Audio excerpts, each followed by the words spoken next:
జలుబు, తలనొప్పి, stress, acidity వంటి వాటిని ఈజీగా ఇంట్లోనే ఏ విధంగా నయం చేసుకోవాలో ఇప్పుడు తెలుసుకుందాం. జలుబు, దగ్గుతో బాధపడేవారు ఇంట్లోనే సింపుల్ గా టర్మరిక్ టానిక్ తయారు చేసుకోవచ్చు. దీన్ని ఎలా చేసుకోవాలంటే 1 టీ స్పూన్ మిరియాల పొడి, 1 టేబుల్ స్పూన్ తేనెను తీసుకొని ఒక గిన్నెలో వేసి బాగా కలపాలి. ఆ మిశ్రమాన్ని రోజుకు 3 సార్లు టీ స్పూన్ తీసుకుంటే మంచి ఫలితం ఉంటుంది.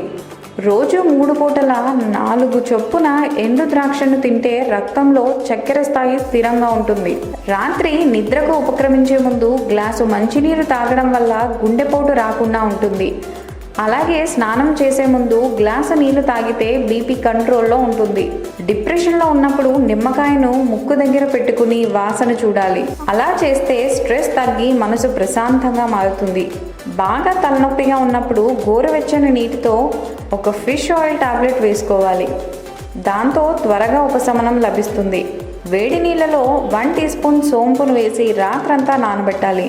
ఉదయాన్నే ఆ నీటిని వడకట్టి అందులో 1 టీ స్పూన్ తేనెను కలిపి 3 పూటలా తీసుకుంటే ఎసిడిటీ సమస్య తగ్గుతుంది. ఈ వీడియో కనుక మీకు నచ్చితే లైక్ చేయండి, షేర్ చేయండి. మరిన్ని వీడియోస్ కోసం మా ఛానల్ను సబ్స్క్రైబ్ చేయండి.